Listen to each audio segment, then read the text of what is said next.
Jadi assalamualaikum warahmatullahi wabarakatuh. Kami dari kelompok 4 ingin mempresentasikan hasil dari kerja kelompok kami. Sebelumnya saya berterima kasih kepada Pak Hadi karena telah mempersilahkan kelompok kami untuk mempresentasikan tugas kami. Yaitu kami akan menceritakan sejarah yang lumayan singkat dari Kongguan. Nah, kami akan memperkenalkan diri. Yang pertama, saya adalah Rizky Desa Pratama. Saya Madia Tiara. Saya Siva. Saya Nurul Saskia. Saya Dini Ramadhani. Dan juga dua orang kameramen kita yang sedang memegang HP. Yang pertama adalah Fatima Zahra dan kedua adalah Zalza Gania. Yang pertama saya akan ngeceritain tentang latar belakang Kongguan. Kongguan adalah makanan biskuit yang sangat terkenal di Indonesia dan juga di beberapa negara di Asia. Terus didirikan pada tanggal 1947 oleh Chew Chow Keng dan Chew Chow Han. Minta maaf kalau pronouns perkataannya salah. Di Singapura, Kongguan dikenal karena berbagai produk biskuitnya yang beragam dan berkualitas tinggi. Salah satunya itu yang ikonik adalah biskuit dalam kaleng merah dengan gambar keluarga yang sedang menikmati makan bersama. Meskipun gambarnya sering menjadi bahan lelucon karena tidak ada sosok ayahnya, di dalamnya Kongguan telah menjadi bagian dari budaya kuliner banyak keluarga di Indonesia dan sering kali hadir dalam berbagai acara dan perayaan. Terus kami akan membagi topiknya menjadi 4. Yang pertama itu awal perjalanannya dari 1935 hingga 1940. Yang kedua itu masuknya ke Indonesia di tahun 1950-an, dan kedua mulai merintis pada tahun 1945 sampai 1947, dan keempat itu paling terakhir yang terpenting adalah desain kalengnya yang ikonik. Awal perjalanannya itu baik. Kalian semua pasti tahu tentang biskuit Kongguan. Ini adalah biskuit khas yang selalu disajikan pada hari raya Lebaran dan waktu semisal ada orang sakit dijengukin di Indonesia ya.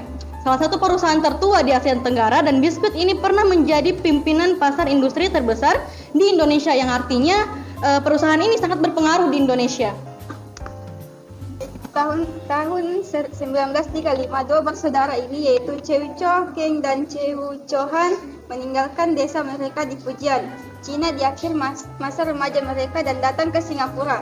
Pada saat itu mereka bekerja di pabrik biskuit lokal. Di tahun 1940,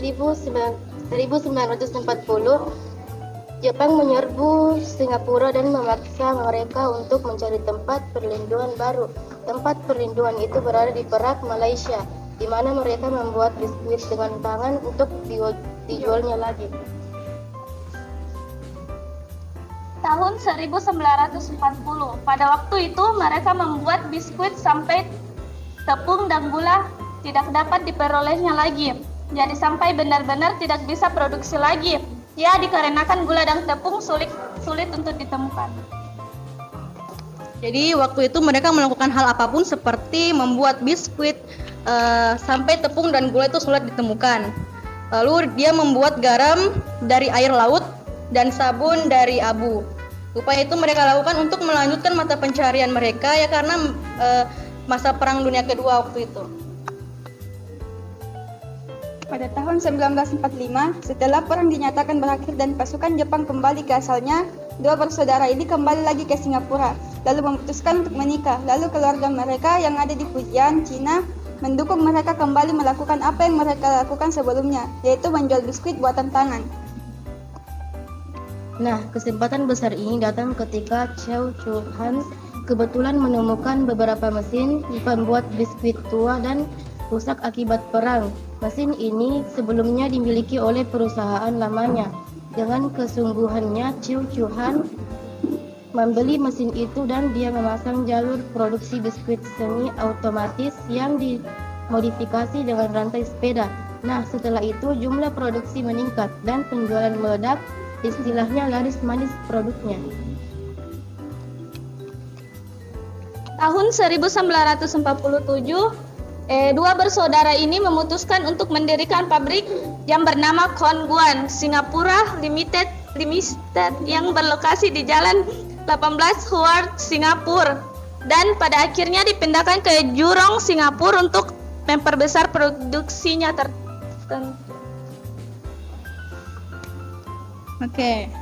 Jadi pada awal 1980, awalnya pabrik Kongguan ini didirikan di beberapa kota pesisir Cina, lalu mulai berkembang dan produk ini sudah menyebar luas di berbagai negara termasuk Indonesia dan Malaysia, seperti di Timur Tengah, Hong Kong, Jepang, Australia, Eropa, Kanada, dan Amerika. Nah, tadi kan di situ kami udah ngejelasin gimana awal mulanya pendiri dari Kongguan itu bisa sampai di posisinya untuk memulai perusahaannya. Selanjutnya itu kami bakalan ngeceritain Kongguan itu gimana bisa masuk ke pasar Indonesia. Next. Masuknya di Indonesia itu karena biskuit Kongguan ini masuk melalui negara Malaysia pada tahun 1950-an. Terus pada tanggal September 1956 NV Glock Sans Kongsi berdiri, yaitu anak perusahaan dari perusahaan utamanya Kongguan. Terus di dalamnya terdapat orang-orang penting Kongguan Group atau KGG. Di dalamnya itu ada Ong Kong Lee, Hidayat Darmono, Go Suiki, pemilik Gunung Sewa Group. Masuknya di Indonesia, saat itu Kongguan masih barang impor, lalu berganti nama menjadi Kongguan Biskuit Factory. Nah, produksi pertama Kongguan buatan Indonesia ini baru terjadi pada tahun 1971 dan pabriknya itu di kota Surabaya, dan pada tahun 1976 perusahaan ini hijrah ke Jakarta lalu di Cibinong, Bogor, Jawa Barat, dan sampai saat ini si kaleng merah ini tidak ada yang menyaingi alias tidak ada kompetitor sekelasnya. Desain kaleng Kongguan. Kongguan berasal dari bahasa Mandarin Kongguan yang berarti kaleng atau stopless kosong. Desain atau gambar di kaleng Kongguan ini cukup legendaris, di mana ada gambar ibu dan didampingi oleh anaknya. Nah, yang ngedesain ini yaitu Bernardus Prasojo. Gambar itu dibuat berdasarkan pesanan dari sebuah perusahaan. Adapun inspirasinya adalah dari sebuah potongan sketsa dari sebuah majalah yang sudah lusun. Pihak perusahaan membawa produk sketsa itu untuk dijadikan sebuah gambar pada produk biskuit Kongguan. Dengan modal sketsa gambar itulah Bernardus Prasojo mulai berimajinasi akan dibuat seperti apa nantinya agar sesuai dengan keinginan sang pemesan. Baik, dari desain kaleng ini ada hal yang unik dan menjadi pertanyaan sebagian besar masyarakat, yaitu kenapa sih ini biskuit Kongguan kok nggak ada ayahnya? Pelukis Kongguan membeberkan alasan. Ia mengatakan bahwa yang ditonjolkan dalam gambar itu adalah sosok ibu. Ia memperkirakan hal itu dilakukan untuk mempengaruhi sang ibu rumah tangga agar membeli biskuit Kongguan. Kata si pelukis, jadi yang penting ada ibunya di situ karena yang belanja ibunya.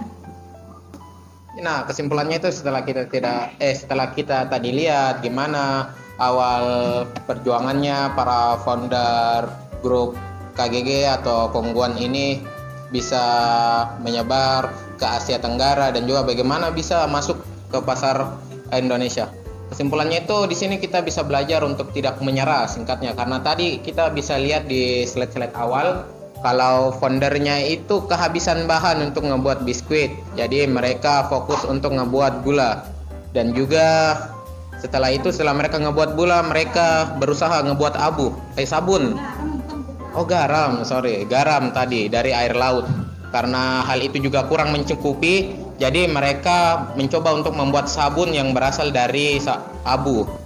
Nah, singkatnya itu ada kata-katanya sih, yaitu tidak perlu takut tersesat jika sejak awal kalian itu tidak tahu jalannya.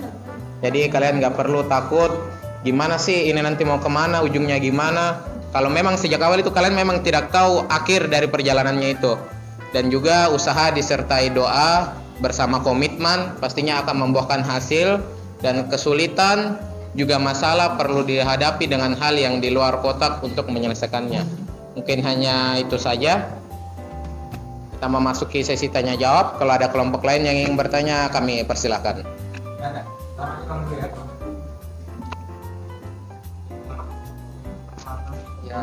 Saya dari perwakilan dari kelompok 5. Bisa ditampilkan dulu gambar desain kaleng kongguannya? Ya, di dalam kaleng tersebut terdapat biskuit yang berwarna pink. Kenapa ditonjolkan sangat besar tapi tidak ada satupun isinya yang biskuit berwarna pink tersebut? Ah, yang mana? Ada, itu ada. Itu biskuit, ya biskuit yang dibungkus itu biskuit paling enak itu. Itu kalau beli ke Kongguan, Tulisannya berbeda. jangan dulu, aku jelasin. Kalau beli ke Kongguan itu kan rapat. Itu kan rapat kan biskuitnya semua, kan tidak mungkin lu cungkil atau lu kasih balik toplesnya itu. Makanya ada biskuit yang khusus yang dikasih plastik. Cuma terus kalau nggak salah itu plastiknya itu cuma ada 2. Jadi biskuitnya itu isi dalam satu plastiknya itu ada 2. Biskuitnya itu ada 4 totalnya supaya kalian itu bisa ngetarik. Nggak pink tuh nggak pink, tulisannya beda. Iya, mungkin itu edisi sebelumnya karena kan perusahaan pasti harus berkembang, tidak boleh seterusnya di hal yang sama. Memang dikhususkan itu biskuitnya itu supaya bisa nutarik wafernya ini keluar. Baik, terima kasih atas jawabannya. Terima kasih juga kepada Xu Huang karena biskuitnya sangat lezat. Sisi. Ada lagi yang mau bertanya?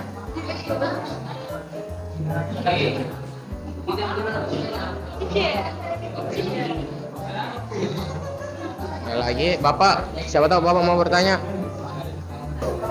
Oke, karena nggak ada yang bertanya lagi, kami tutup. Nah, saya tutup ya. Karena kelaparan juga anggota saya. Kami tutup. Terima kasih atas waktu dan perhatiannya. Dan juga tetap semangat. Tidak usah takut. Kalau kalian sejak awal memang tidak tahu jalannya. Wassalamualaikum warahmatullahi wabarakatuh. Sisi.